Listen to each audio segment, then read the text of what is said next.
this one is the full route. This is the beast. 102 kilometers of pretty much just climbing up and down. Not much in the way of flat. Well, the way we're doing it, which I think when I spoke to Paul was not the 100% the most accurate way, but when you're mapping a virtual route, you have to make certain accommodations. So we're going to go up the So route to begin with, which is the so-called easier side. Okay, but it's actually a bit longer than the others, but it's takes you up to Cape Reynard, and then you have that, I think it's about 6 k's to the top from there, and it just ramps up and it's horrible. Then you've got a lovely descent down to Malacen. We're going to turn around and then we go up the Malacen route, which, well, Paul and I were discussing this yesterday. Personally, I felt was the hardest one, but we did do Malacen last when we did it last, so I guess everything's going to feel like the hardest. But you've got some nasty 11% ramps on that, and then you send back down, all the way back down to a place called Bedouin, and then we're going to do what's known traditionally as the toughest climb back up, so finishing with the hardest one.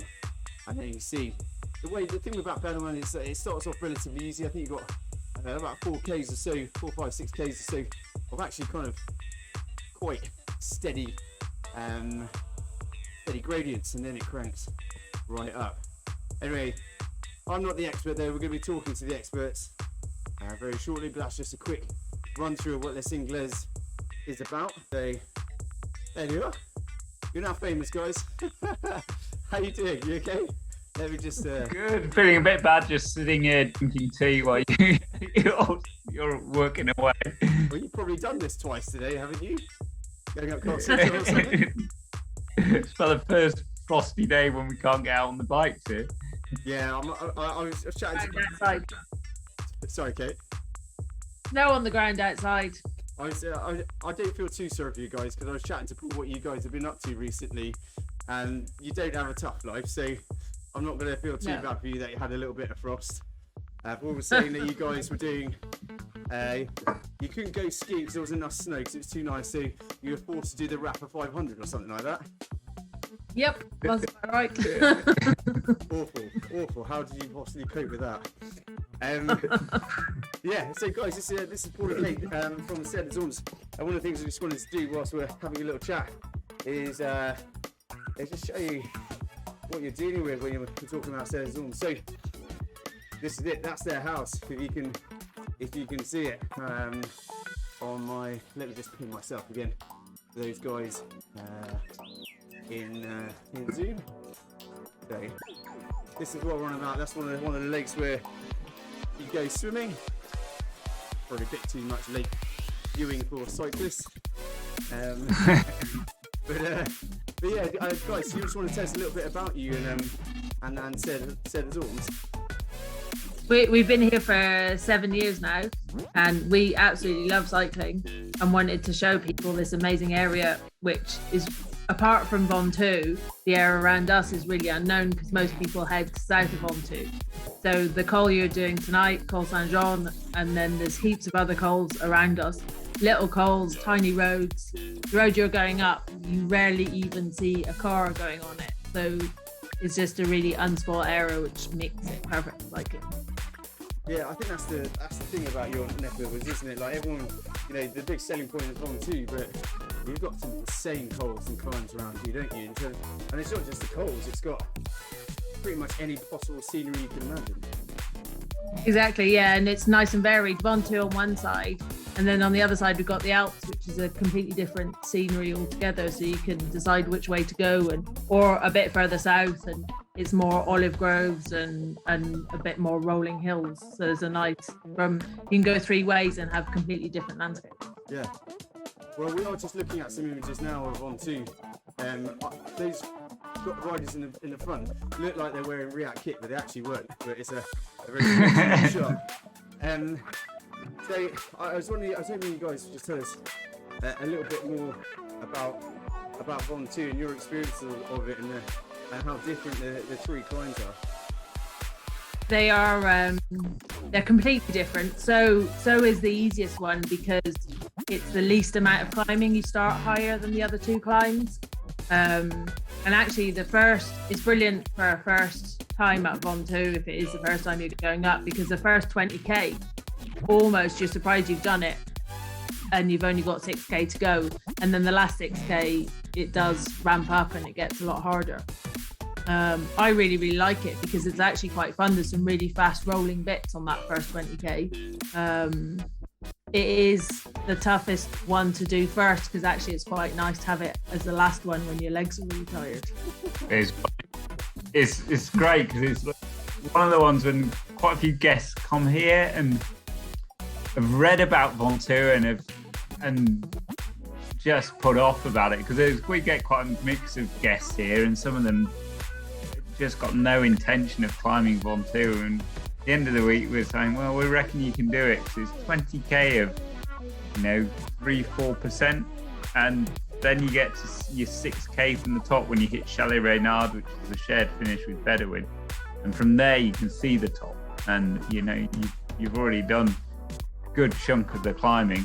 And so a lot of people guess that some of our best days are actually going up that climb, because it's people who have no expectations of being able to do it, climb Ventoux, get up there, and they're able to share that last 6k with sort of the last other people going up, past the Tommy Simpson Memorial, famous landscape, lunar landscape, and then you're seeing those hairpins, the tower from about 3 hairpins back. It's just each one, it gets closer and closer. But unfortunately, if you're doing the Cingles, you've got to do it another 2 times. It's the most accessible one, I'd say. Like, if you're doing all 3, just it'd be really tempting to totally go for it on that first one because it'll feel really easy. But I would recommend being careful on that first one because you could easily burn all your energy out because it's only going to get harder. Yeah, it's a nice way to start the day, though. I think because Rich, and when we did it, this is the way we started on the slow climb, and it is a nice way to start the day because you do get 20k of sort of 3-4%, and it is a good warm up. Whereas at least you can enjoy the first one. Yeah, I remember we when I did this last for you guys, I remember I was quite fit at the time, and I was a bit cocky, and we weren't doing the Cingles, we were doing what's it called? The Gorge de la Nesse? Yes, Gorge de la Nesse. And I was getting a bit cocky, and I sort of final 6k, and I started pushing on, and that's the hardest part. And then quickly apparent that I wasn't as fit as I thought I was, and I was trying to chase this French bloke who was just absolutely gassing me. That was a bit of a hit to the ego, but it was good fun. So I second what you're saying about not going too hard on that first one up, because although you've got a nice long descent the other side, there's not much pedalling on it, so like flushing out. No, you don't. It's hard. Yeah. So you've got nothing under the pedals basically.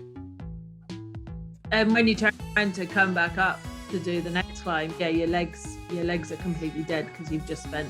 Yeah. Because you just got hill for. Yeah, you basically have cafe legs, don't you? Yep. Yeah. It's hard. Yeah, it's different to a lot of the climbs in the UK, especially in sort of the north, or Devon way, where Kate's from, in the north, where I'm from, where it's sort of steep, short, sharp climbs. In Ventoux especially, it's just a long climb. Bedouin's 10%, gets up to 10%. Malison's 11, a couple of kilometres, 11, 12%. It's you're in the saddle for a long time. So it's Kate's great at getting up there with guests, because you can't hold a conversation at the bottom and you're going to be struggling at the top. So. You do actually. The Bedouin side, I really like the Bedouin side, mainly because loads of people pass you at the bottom, and it's pretty certain thing you're going to see them again in a few K, because I start out way too hard on that Bedouin side and just die within about 5K. Well, that's it about Bedouin, isn't it? You move towards the first 4 or so Ks, and that's pretty sort of manageable gradients, and then suddenly you're into 9, 10s and 11s pretty much for the rest of the time. And it's really sustained. It doesn't change. And also, which doesn't affect you on your turbo, the scenery doesn't change. You're in a tunnel of trees on a 9% climb, and you might as well be on a turbo trainer. So it's actually great. This is actually great practice because, you know, we're at the middle. Yeah, totally. We rendered a course with, as you see at the top of my screen, with Wahoo RGT's Magic Roads. I think we do get a pretty generic scenery, unfortunately. Yeah. So it's not going to be too dissimilar. It'll feel just like the real thing. Yeah. Head to hand side anyway. Yeah. Well, what about Malacen? Because that seems to be the side that not that many people know about, really. Totally, and it's my favourite side in terms of views, and it's quite nice because the gradient is really varied, but there's some bits which are way tougher than the Bedouin side, but shorter sections, and then there's some bits which are slightly easier. Overall, I think even if you're doing them, I think it's the hardest climb of the three, but it's sort of the most rewarding, and it has great views looking north over the Alps. Normally see some snowy peaks. It's certainly hardest 2 or 3k on Von 2 is 2 or 3k when it's 11-12% continuously, and it's just long straight road. You just see it going on forever. I think that's And this section here at about 12 k's or so up it. About 12 to 14 k's is where it looks like it lasts. Yeah, that's and right. it does feel really. I think it even goes to 14% actually. Yeah, it feels really brutal, that section. Yeah, I remember that actually. I do remember. Is that when you go up to, like, is there a junction? Yeah, it's not that. It's before. It's a bit before just you hit the before ski that, station. Yeah. Yeah. No, I remember that now. So I remember that point where I was doing it with Paul, he was chatting to me. And that was the point I was like, I didn't even say anything. I was like, I'm not available for talking right now. It's normally Paul who's not available for Yeah, it's talking. normally So. I think you go through phases, and it's just whether your totally. phases line up with each other or not. And they generally don't, though, do they? Yeah, no, I found the Malacen side the hardest. So that's the one we'll be doing second for anyone joining us next weekend. Bedouin will be doing last, but you just look at that average gradient. I know it's not much, but it's coming out as just 0.1% higher, which over the course of 20 k's actually it will have a bit of an impact. That one. But you see, it's a quite nice bit of KOM on that on Bedouin.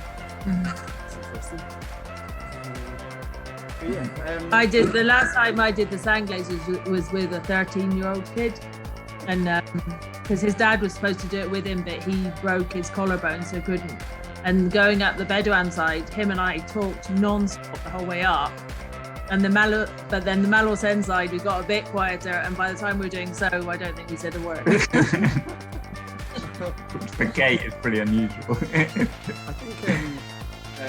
one of my kind of resounding memories. So I did Les Cingles with Paul like years and years ago, and then a couple of years ago we just did the So route and George to Ormes. And when we did the So route the second time, I just remember you just saw like everything.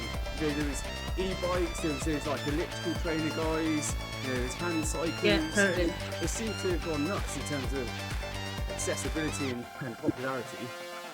Tens of thousands of people do it, and even on the least likely days, you think there'd be a cyclist there. We ran a loop on Von 2 on the 1st of January, around the top of it, and it was grim. It was thick fog, and it was freezing cold and really windy at the top. We said we're really glad we hadn't cycled it, because we have cycled it quite a few times round about New Year.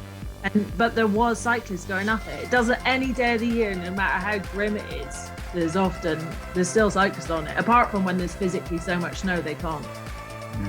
Sometimes they shut the top, don't they? Yeah, the top is shut from November to April time, especially the Malacen shut a bit later on than that. Because there's a ski station and it's the north side, so the snow. Last, but yeah, you can normally duck under the barriers and get up as far as you can if there's no snow. Well, hopefully we haven't scared too many people, but that's just a little bit of a taste of what you're in store for. I think for anybody that is slightly nervous looking at some of those gradients, just like a little reminder that one of the things you can do in RGT is you can actually turn your trainer feedback down. So if you're having a dark moment, you can always turn the resistance down and then just work off your own power. That's if you've got a smart trainer or a smart bike. You can turn the resistance right down, so it essentially simulates a perfectly flat gradient. So just remember that, guys, when you're doing it on Saturday. We will remind you, but if you're having a dark moment, you can make it a bit easier for yourself. We should probably let... It's massively impressive. I'm impressed doing all of that. That's a long time. Yeah. You know, turning the legs with... I don't know if you noticed, but last weekend we did the virtual world 24-hour time trials, and literally people on their turbo for 24 hours. And we were chatting to a fair few of them as they went. I couldn't believe how chirpy they were. Like, I just couldn't believe it. I mean, we were sat behind a computer for 24 hours, and I was getting quite grumpy by the end. I won't lie to you. But these guys are super chirpy. It was amazing. But, amazing. We should probably let you guys get, because they're obviously an hour ahead, so it's at least coming out to 8:30 for them. So we should probably let you guys crack on. But I understand you guys have got a bit of an offer for those doing Les Cingles at the weekend. Totally, we're so impressed that anyone would do that on a turbo or on a trainer. That we're offering 10% if you make it up all three sides, but 5% if you make it at one side of on two, off a week's holiday with us, and then you can come and do it for real. Yeah, well, I mean, this is the perfect preparation for the weekend, and of course, guys, all the details for Serre Ormes are up on our website and links, etc. So you'll be able to check that out. I would really recommend it. Like, if I do. We should have also said we're full into like testing lots of recipes, and food's a massive thing here as well. So if you like your food and cake every day when you come back from your bike ride, it's a lot of local, organic, amazing produce. Then it could also be a good place for you. I can definitely give you a shout for the cake, and also the gardening tips. I remember last time I was there, you were teaching me how to garden essentially. I've forgotten that. But now we've got a garden. It's actually coming into use. I really like. Good stuff. Yeah, so guys, I've all the details of Serre Ormes and up on our website. I really recommend checking it out. I'll just show you some of the images again. Like, it is just absolute cycling paradise.